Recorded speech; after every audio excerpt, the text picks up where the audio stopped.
نحمدہ ونصلی علی رسولہ الکریم اما بعد۔ میرے دوستو، کبھی کبھی ایسے ہوتے ہیں انسان مشکلات میں گر جاتا ہے، تمام راستے اس کے بند ہو جاتے ہیں، وہ انسان دعائیں بھی کر رہا ہوتا ہے، اللہ سے مانگ بھی رہا ہوتا ہے، استغفار بھی کر رہا ہوتا ہے، لیکن اس کے باوجود بظاہر اس کو ان حالات میں کوئی تبدیلی نظر نہیں آتی، تو اس وقت انسان مایوس ہو جاتا ہے۔ یاد رکھیں، آج میں آپ کو 4 روحانی اشارے اور نشانیاں بتلاؤں گا۔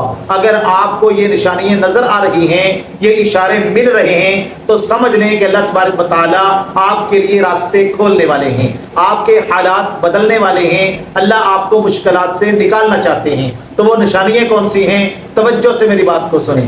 دیکھیں میرے دوستو، سب سے پہلی نشانی یہ ہے کہ اگر انسان مشکلات کے اندر گرا ہوا ہو، اچانک اس کے دل کا اللہ کی طرف مائل ہو جانا، عبادت کی طرف دل لگنا۔ بعض اوقات انسان جب گناہ کرتا ہے یا مشکلات میں گرا ہوتا ہے، اس کا دل سخت ہو جاتا ہے، اس کو اللہ کی طرف جانے کا دل نہیں کرتا، عبادت کرنے کو دل نہیں کرتا۔ لیکن اچانک انسان کا دل اگر عبادت کا شوق اس میں پیدا ہو جائے، نماز پڑھنے کا شوق پیدا ہو جائے، استغفار کرنے کو دل کرے، تو سمجھ لیں کہ یہ پہلا اشارہ ہے کہ اللہ آپ کے حالات کو بدلنا چاہتے ہیں۔ کیوں؟ اس لیے کہ اللہ تبارک و تعالیٰ جس بندے کے ساتھ بھلائی کا ارادہ کرتے ہیں، اس کو میرے دوستوں نیکی کی توفیق عطا فرماتے ہیں، اس کو عبادت کی توفیق عطا فرماتے ہیں۔ اب توفیق کیا ہوتی ہے؟ توفیق یہ ہوتی ہے، اس کو ایک مثال سے سمجھیں۔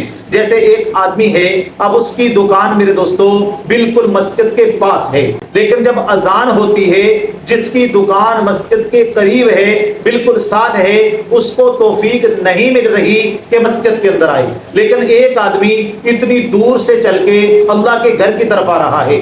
یہ ہے میرے دوستوں توفیق، کہ اس بندے کو اللہ کی طرف سے توفیق نہیں ملی کہ اللہ اس کو اپنے گھر میں بلانا ہی نہیں چاہتے، اس لیے تو یہ دکان کو چھوڑ کر اللہ کے گھر میں نہیں آ رہا۔ لیکن ایک آدمی کتنی دور سے چل کے آ رہا ہے، کیونکہ اللہ تبارک و تعالیٰ اس سے محبت کرتے ہیں، اللہ اس کو اپنا برگزیدہ بندہ بنانا چاہتے ہیں، اللہ اس کو توفیق دے رہے ہیں کہ میرے بندے تو میرے گھر میں آ کے میری عبادت کر، اگر تو یہ کام کرے گا میں تیرے راستے کھول دوں گا، میں تیری مشکلات کو حل کر دوں گا، میں تجھ سے راضی ہو جاؤں گا۔ تو میرے دوستو، یہ پہلی نشانی ہے۔ اور دوسری نشانی یہ ہے کہ مشکلات کا زیادہ ہو جانا۔ یہ بھی یاد رکھیں کہ بعض اوقات اللہ تبارک و تعالیٰ اپنے بندے کو آزما رہے ہوتے ہیں، اللہ اپنے بندے کا امتحان لے رہے ہوتے ہیں کہ میرا بندہ کچا ہے یا پکا، ان حالات کے اندر بھی میرا بندہ صبر کرتا ہے یا نہیں۔ انبیاء علیہم السلام کے واقعات کو آپ پڑھ کے دیکھ لیں کہ انبیاء علیہم السلام پر کتنی آزمائشیں آئی،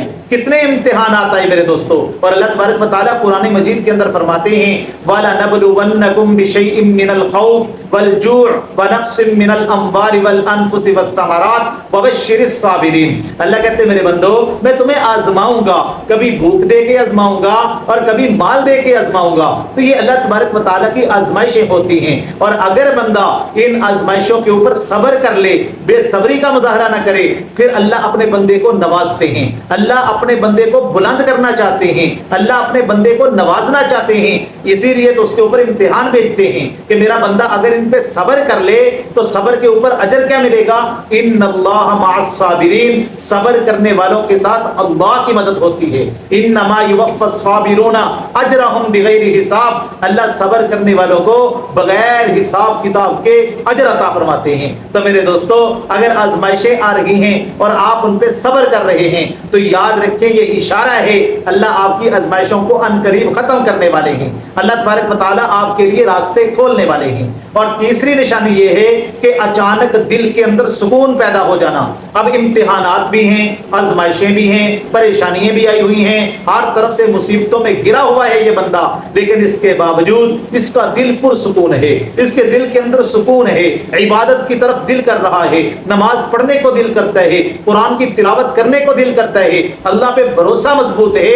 تو یاد رکھیں یہ بھی اشارہ ہے ان قریب اللہ آپ کی امتحان اور آزمائشوں کو ختم کرنے والے ہیں۔ اور چوتھی نشانی جو سب سے بڑی یہ ہے کہ جب انسان کے اوپر یہ تمام حالات آئیں اور یہ ساری کی ساری کیفیات اس کے اندر پیدا ہو جائیں تو چوتھی نشانی یہ ظاہر ہوتی ہے اچانک اس کے حالات بدلنا شروع ہو جاتے ہیں، اچانک اس کے بند دروازوں کو اللہ کھولنا شروع کر دیتے ہیں، اچانک اس کے معاملات بالکل سلجھنا شروع ہو جاتے ہیں۔